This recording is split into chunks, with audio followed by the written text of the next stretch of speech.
फारबिसगंज विधानसभा अंतर्गत Matiari ward number 7 ब्रह्म स्थान दुर्गा मंदिर प्रांगण में पूजित अक्षत कलश सम्मान समारोह सह भाजपा अररिया प्रेस वार्ता का आयोजन अभिनव आलोक उर्फ किमी आनंद जी के द्वारा आयोजित की गई।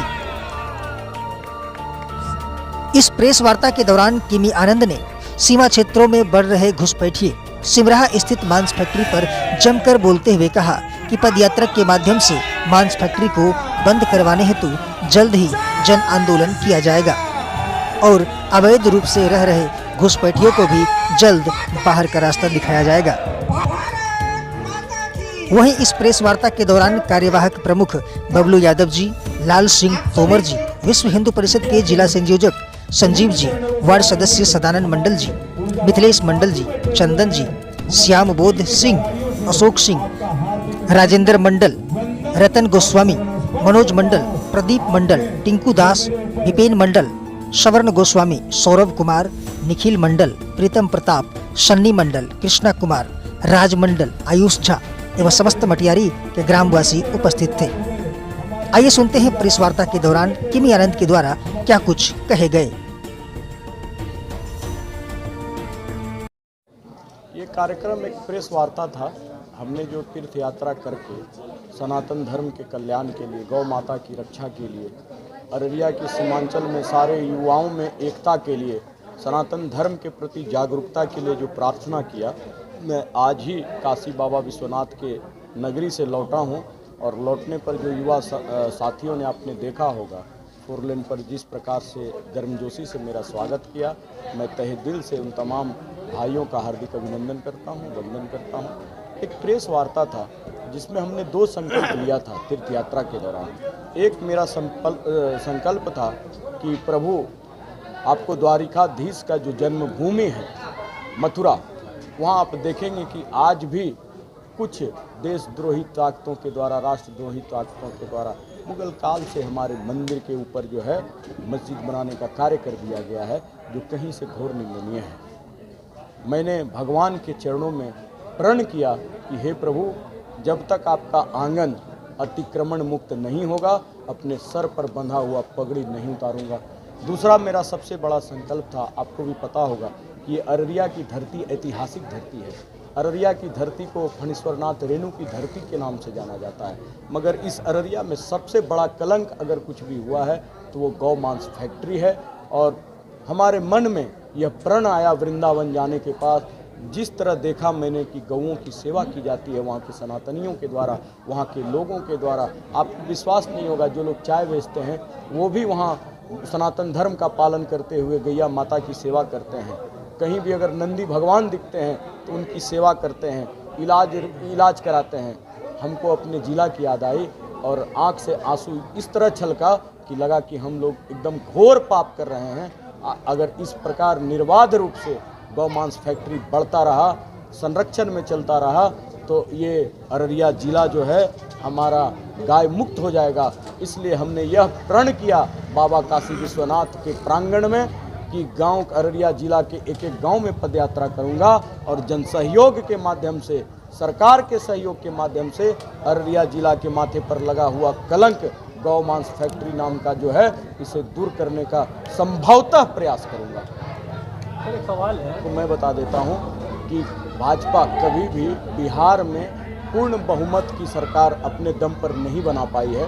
भाजपा जब तक सरकार में रही है, गठबंधन के सहारे सरकार चली है और अभी भी चल रही है। और आपको मैं बता देना चाहता हूं कि जब प्रदेश अध्यक्ष, यशस्वी युवा प्रदेश अध्यक्ष हमारे, जब श्री सम्राट चौधरी जी जो अभी वर्तमान में उप मुख्यमंत्री हैं, जब उनका अररिया दौरा हुआ था तो उन्होंने खुले मंच से यह घोषणा किया था कि जमीन जिहाद, लव जिहाद, आपको नशा जिहाद और गौ हत्या पर कड़ा प्रहार किया जाएगा और बुलडोजर से उसे ध्वस्त किया जाएगा।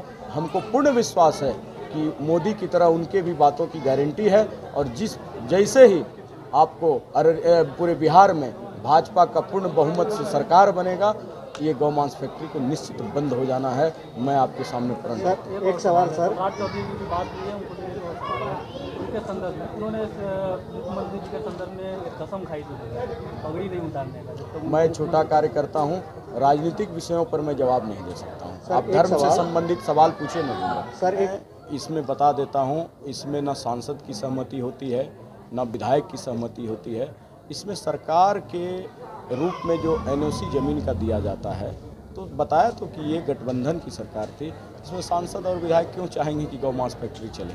तो सरकार तो सर एनडीए गठबंधन की ही थी उस टाइम। एनडीए की गठबंधन की सरकार थी, बहुत ऐसे चीज़ें थी जो कि संभव नहीं था उस टाइम। जो है गौ मांस फैक्ट्री आपको बता देता हूँ कि जिस टाइम आया था तो उस टाइम बंद भी हुआ था, और आपको बता देता हूँ कि ये मानक पर और शर्त पर खुला था कि यहाँ गौ नहीं कटेगा, जो बीमार पशु हैं। मगर ये क्या कर रहे हैं, ये आपको जो है माफिया, जो तस्कर टाइप के लोग लगे हुए हैं, वो गौ माता को लाते हैं और जो है आपको पीछे के दरवाजे से ले जाकर गौ को काटने का कार्य किया जाता है।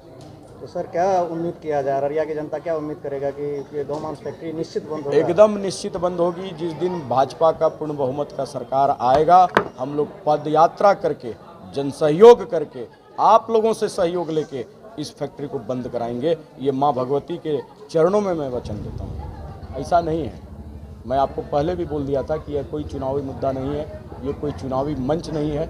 मैं सनातन धर्म के ध्वज को लेकर आगे बढ़ा हूँ। हम आज से नहीं, विगत 9 महीना से हम डिमांड कर रहे हैं कि गौ मांस फैक्ट्री बंद होगा। और आज नहीं, आज से 8 महीना पूर्व यशस्वी प्रदेश अध्यक्ष आए थे, तो उन्होंने भी खुले मंच से कहा था कि हमारी सरकार अगर पूर्ण बहुमत से बिहार में आती है, आदरणीय यशस्वी गृह मंत्री जी भी जो आए थे, उन्होंने भी कहा था कि सीमांचल पर उनका विशेष ध्यान है। और 2024 में जब 400 के पार मोदी सरकार आएगी, देखिएगा सीमांचल का कायाकल्प हो जाएगा, क्योंकि मोदी और शाह जी की जो गारंटी है वो निश्चित रूप से गारंटी होती है। निकाल चुके हैं हम लोग। प्रभु श्री राम का अक्षत कलश यात्रा जो है जोकीहाट में हजारों की हजार संख्या में मातृशक्ति, आपको सनातन युवा साथी, सनातन साथी मिलकर उस कार्यक्रम को सफल बनाया। और आज़ादी के बाद आदरणीय यशस्वी प्रधानमंत्री जी का देन है, यशस्वी गृह मंत्री जी का देन है, यशस्वी प्रदेश अध्यक्ष जी का देन है कि जोकीहाट की धरती पर सनातन का उतना बड़ा जुलूस कभी इतिहास में पूर्व नहीं निकाला गया था। सर एक सवाल है, भारत और नेपाल से सटा हुआ ये अररिया जिला है, और नेपाल और भारत से सटा हुआ रहने के कारण जो है लोग दोहरा नागरिकता बना लेते, इस पर क्या कहेंगे? दोहरा नागरिकता बना लेते, उधर का भी अपना वो रखते हैं कि हम वहाँ का। भारत सरकार इस पर बहुत जल्द कार्य कर रही है, समझ गए। आपको सारा कानून लागू किया जाएगा, और हमको लग रहा है कि कानून जो है बिल पास भी हो गया है संसद भवन से। बहुत जल्द हो सकता है, चुनाव के पहले हो जाए, चुनाव के बाद हो जाए, बस चंद समय में। आपको मैंने कहा कि एकदम सरकार का स्वरूप और सीमांचल का स्वरूप आपको बदलता दिखेगा।